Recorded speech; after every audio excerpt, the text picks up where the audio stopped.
प्रिय मित्रों, जय यीशु।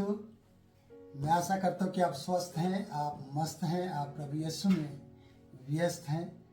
मेरी आशा है कि आप आज के दिन प्रभु की महिमा के लिए अपना दिन बिताएंगे और आज का दिन उसने आपकी ज़िंदगी में आशीष का कारण बनाने के लिए आपको चुना है कि आप जीवित हैं।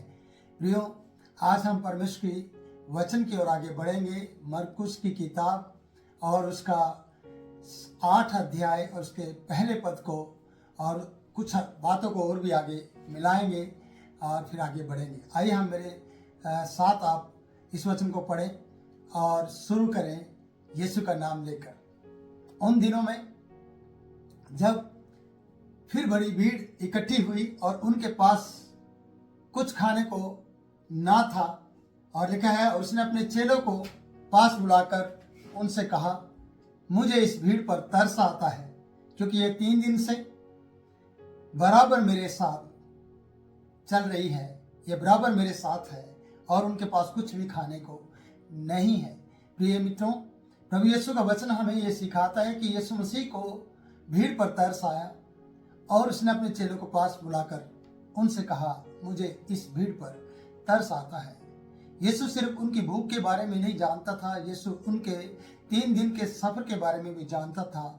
और यीशु के साथ रहने से, वो 3 दिन से उसके साथ रह रहे थे, इस बात को भी प्रभु यीशु मसीह अच्छी तरह से जानता था। और यही जानकारी रखते हुए यीशु मसीह उन लोगों की उनके ऊपर तरस खाता है कि ये 3 दिन से मेरे साथ लगातार चल रहे हैं, मेरे साथ हैं और 3 दिन के से भूखे हैं, इन्होंने कुछ भी खाना नहीं खाया।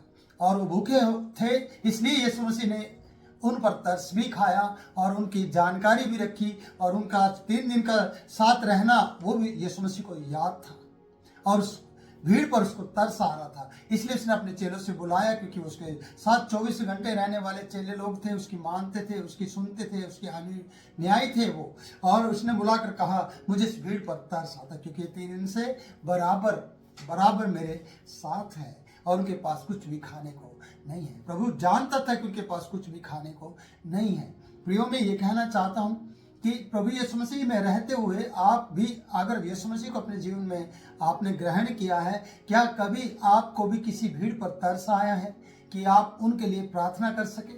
क्या आप उनके लिए कभी खाने पीने का इंतज़ाम कर सके? मैं जानता हूँ कि शायद इतनी बड़ी भीड़ के लिए आपके लिए खाने का प्रबंध करना बड़ा मुश्किल होगा, पर दुआ करना इतना मुश्किल नहीं होगा कि आप प्रभु की मदद ले सकते हैं, आप पवित्र आत्मा की सहायता ले सकते हैं उस बड़ी भीड़ पर तरस खाने के लिए। जिस प्रकार से यीशु मसीह ने इस 3 दिन के साथ चलने वाले लोगों को, जो बराबर यीशु के साथ चली थी, उन पर तरस खाया और उनके बारे में जानकारी रखा और उनके ऊपर तरस खा तो ये कहा कि 3 दिन से बराबर मेरे साथ चल रहे हैं और ये भूखे हैं, इनके लिए कुछ किया जाए।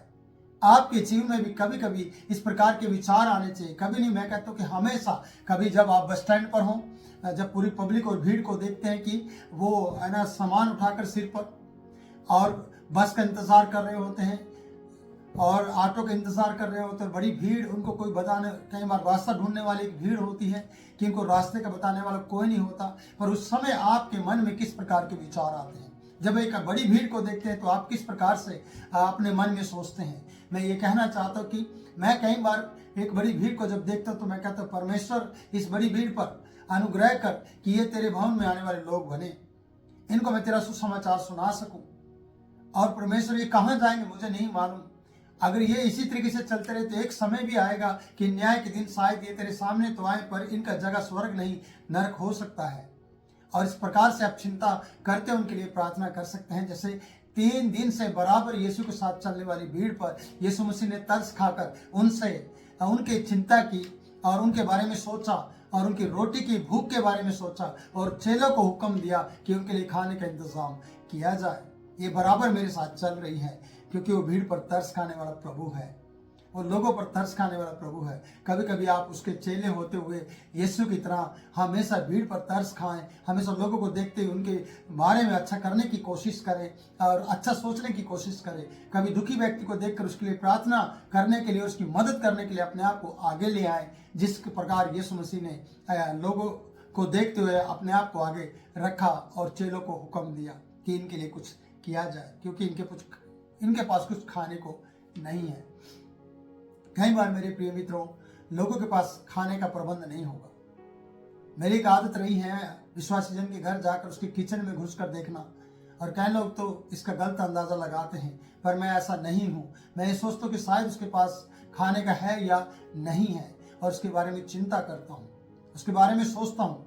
आप भी ऐसा करने की कोशिश करें, क्योंकि हमारा प्रभु, आपका प्रभु, हम सब का प्रभु इस बारे में खाने पीने की भी चिंता करता है कि जो यीशु के साथ चलते हैं, जो यीशु के साथ रहते हैं, जो बराबर निरंतर उसकी सेवा करते हैं, उसके बारे में आपको और हम सबको सोचने की जरूरत है। जिस प्रकार यीशु मसीह ने सोचा है, जिस प्रकार यीशु मसीह ने कहा है कि लोगों पर तरस खाया जाए, और यीशु ने उन पर तरस खाया। क्या आप ऐसा कर सकते हैं? क्या आप एक भीड़ को देखकर अपने आंखों में आंसू ले आ सकते हैं? एक बड़ी स्टेशन पर जब जाए तो एक बड़ी भीड़ को देखते हैं, एक बड़ा मेला भर हो तो एक बड़ी भीड़ को देखते हैं, कहीं पे कोई गुजर गया, मर गया तो वहां पे एक बड़ी भीड़ को देखते हैं, कहीं पर किसी का कुछ गुम हो गया एक बड़ी भीड़ को देखते हैं, नहर में कोई डूब गया तो एक बड़ी भीड़ को देखते हैं, उनको कोई प्रियजन शायद नदी में डूबकर मर गया, उसको ढूंढ रहे होते हैं, एक बड़ी भीड़ को देखते हैं। शमशान घाट की तरफ जब एक मुर्दे को ले जा रहे एक बड़ी भीड़ को देखते हैं।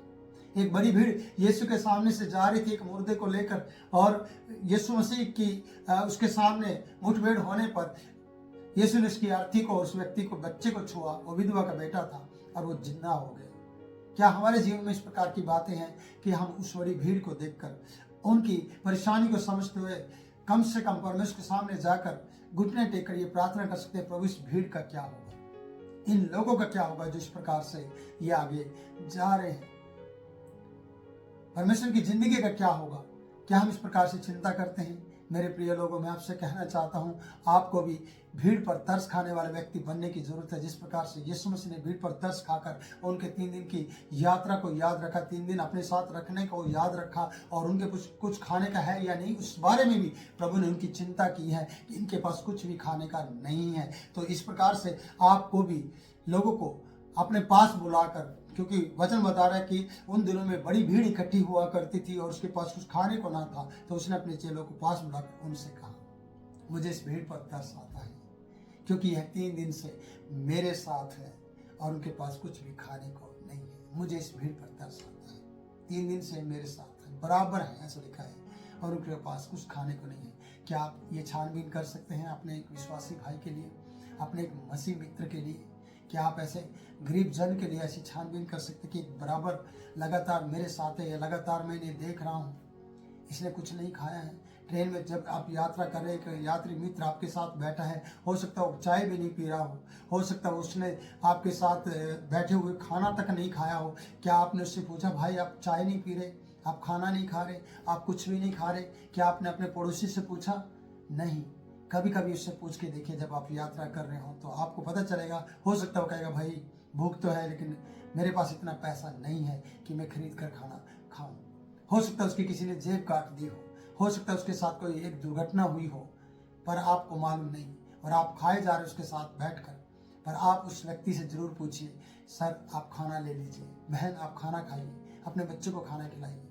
पूछिए, पूछने से समस्या का हल होगा, उसकी समस्या का हल होगा, और आपका मसीह प्रेम जो आपके अंदर है वो उसे दिखाई देगा, और इस प्रकार से आप मसीह का संदेश दे सकते हैं और मसीह के प्रेम को बांट सकते हैं। और परमेश्वर का पुत्र यीशु मसीह स्वर्ग की बात पृथ्वी पर लेकर आया, और वही प्रेम, परमेश्वर का प्रेम इन लोगों को दिखा रहा है कि मुझे इस भीड़ पर तरस आता है। आपको भी भीड़ देखने पर तरस आना चाहिए, और आपका हृदय भी भर आना चाहिए, आपकी आंखों में भी आंसू आ जाने चाहिए कि वो इस भीड़ का क्या होगा प्रभु। और जब आप बड़ी बड़ी भीड़ के लिए प्रार्थना करेंगे तो भीड़ एक दिन आपके पास और आपके साथ हो लेगी, और वो आपके प्रेम को, जो आपके अंदर मसीह का प्रेम है, उसको देखने लगेगी। और एक दिन आएगा प्रियो कि आप मसीह के साथ बैठे होंगे। तो प्रभु इन वचनों के द्वारा आप लोगों को आशीष दे और आप लोगों की ज़िंदगी बना दे। आज का दिन खुशी का दिन बन जाए आपके लिए, और मेरी दुआ रहेगी आपके लिए कि आप भीड़ पर तरस खाने वाले लोग बने, आप अपने पड़ोसी पर तरस खाने वाले लोग बने, आप अपने लोगों को देखते हो, उन पर तरस खाए, उनकी जरूरत को समझे, तो आप ऐसे व्यक्ति बन जाए। प्रभु इन वचनों के द्वारा आपको बहुतायत से आशीषित करे और आपके दिन को बनाए। और फिर मिलूंगा नए वचन में, नई वीडियो में, नई बात के साथ। तब तक के लिए आप मुझे इजाज़त दें। जय मसीह की।